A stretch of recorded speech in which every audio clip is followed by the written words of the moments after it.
Coach. Thank you so much for taking the time to join us today. Hey, thanks, guys. Thanks for having me.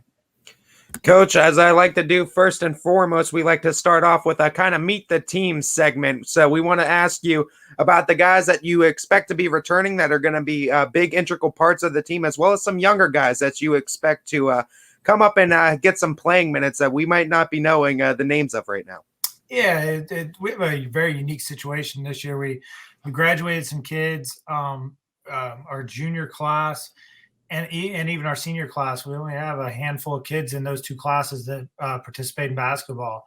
So it's kind of a weird numbered year for us.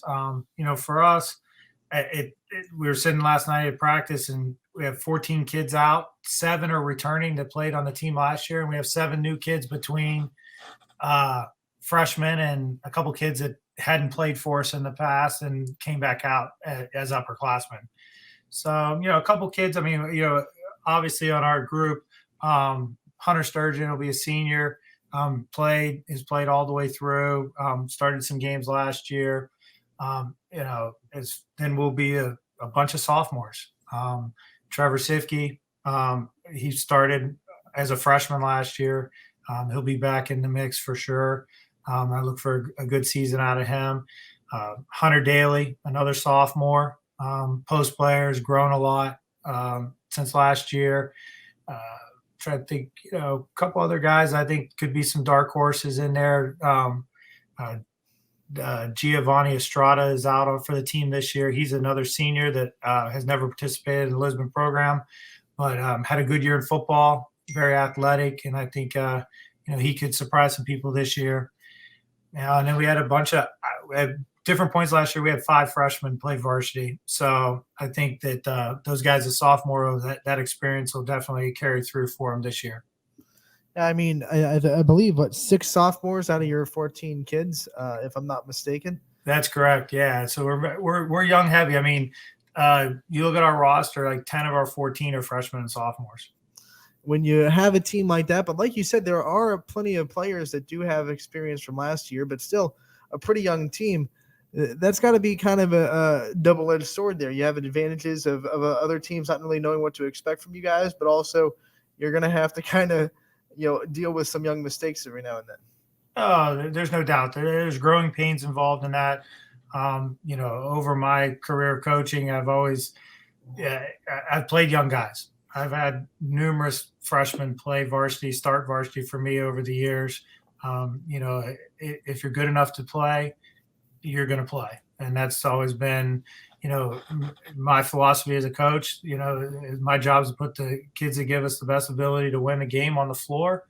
And, regardless of your age, and at times last year those freshmen were those guys, and, they mixed well with the upperclassmen, and in the game of basketball, sometimes you can get by not being a 17-year-old mature young man. You can get by and still play the sport. It's not as physical as a football or a sport like that. So, I think that these guys they won through junior high. They have some upperclassmen that respect them, and they really work well together as a group.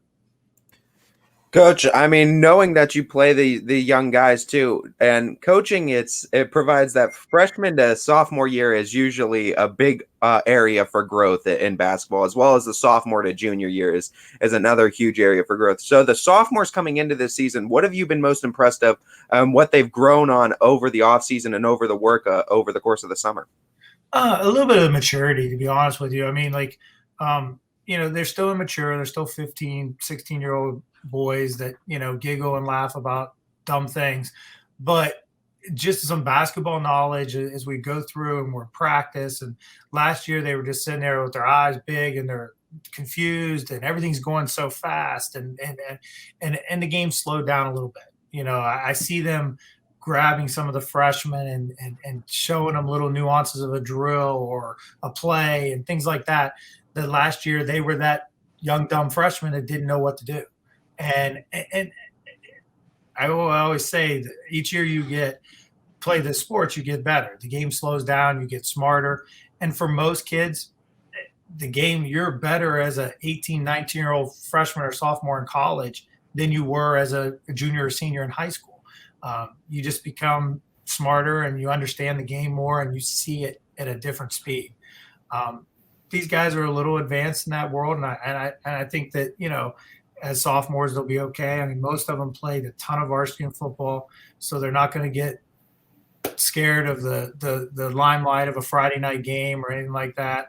You know, but we'll have some games where we're going to look unbelievable. We're going to have some games where we just look like we shouldn't even be out there. You know, you look at this EOAC that you're in, and a lot of teams are in kind of the same boat you're in with a young roster, guys that maybe had a little bit of varsity experience last year that they're bringing up. When you look at the conference, what kind of things stick out to you, and who are the teams that you think are going to be fighting for that top spot? I think it's kind of a weird year. There's a lot. It seems like there should be a lot of parity. When I look at the league just from top to bottom, you got some teams that have a lot coming back, but maybe didn't have a great successful year last year. So then you don't know how that will carry over to this year. Will that carry them into a bunch of wins and move them up from lower up to the top? You don't know. Injuries, I think, could play a big role into this year in some situations. I mean, especially even like us, you know, we're not very deep. You know, one injury could cost us a couple games real quick. You know, I think you go top to bottom. I mean, you know, Southern won it last year. They're going to be very competitive. They got a lot of kids, you know, athletes. They're going to be good. Football, the football that they have now will carry over. Some of the young guys that played for Wellsville, Brewer and Greathouse, two really good players. You know, but they're going to have an adjustment playing without Green this year and seeing how that trans goes for them. You know, probably one of the better players in the league, the million kid for Columbiana. He's going to be a load every night. You know, people are going to have to stop him. He's the type of kid that can go score 30 at will. You know, I've seen him play all spring, all fall. He plays in our AAU program, and he's a basketball junkie.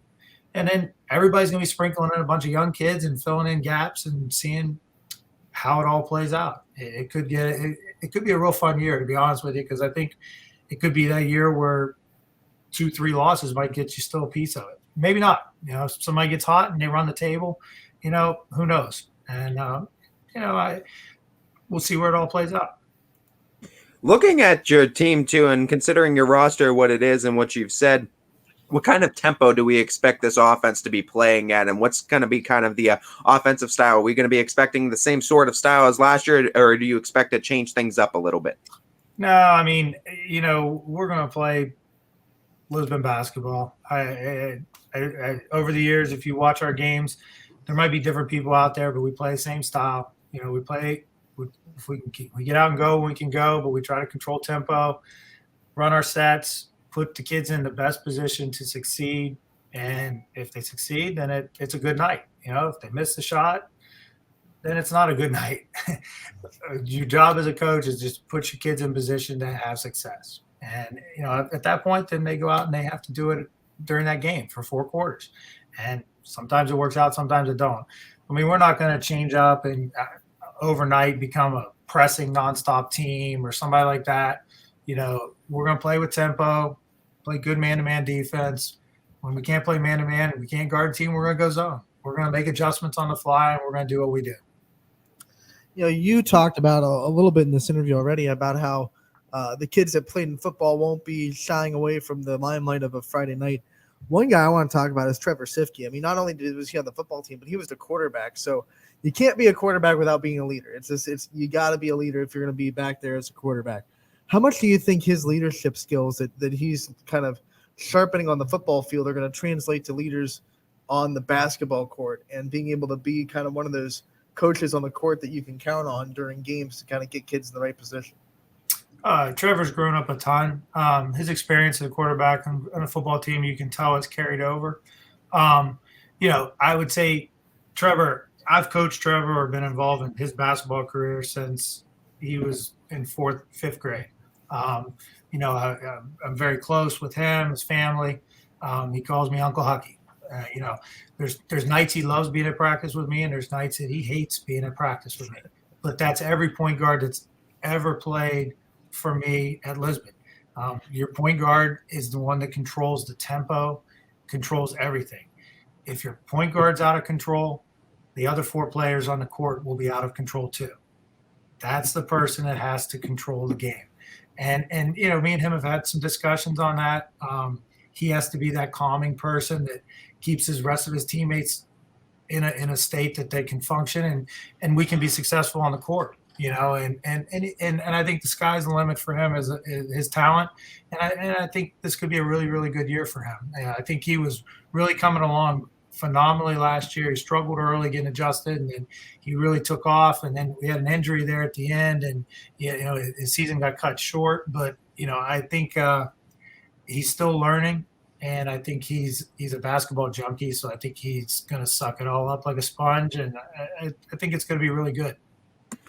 I think no doubt still a very successful season for you last year, as well as I think you're primed to have one this year as well. For anybody that's sort of on the fence about coming out to see some Lisbon games, give them the sales pitch on what's going to be exciting about this team this year and why they should come out to catch some of these games.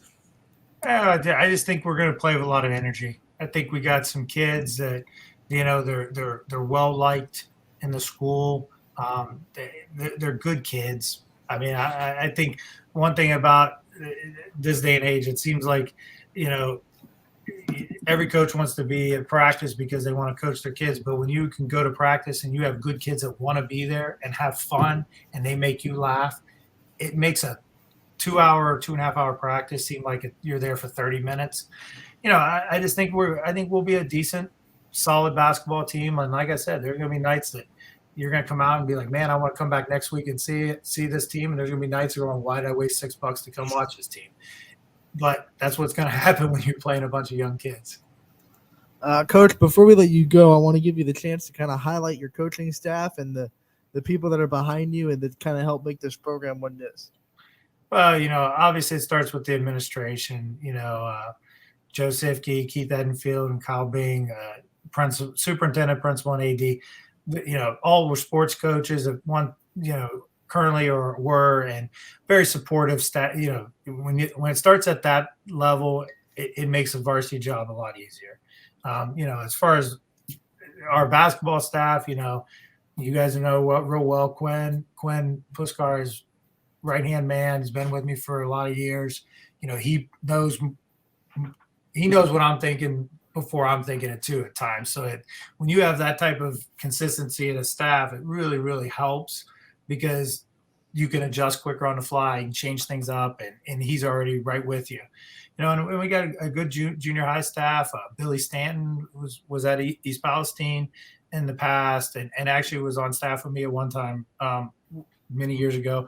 You know, he's going to coach our 8th grade group. We got a decent upcoming group there. They were very successful in football, very solid in basketball. And I think that could be a group that really helps us down the road. And then our 7th grade group is really athletic. I'm really excited about our junior high group coming up through.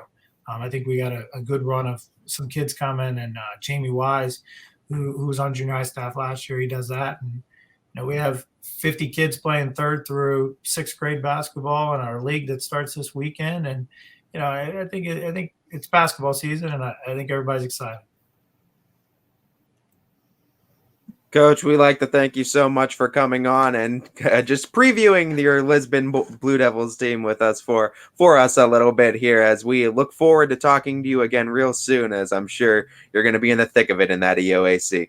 Appreciate it. Thanks, guys. Thank you.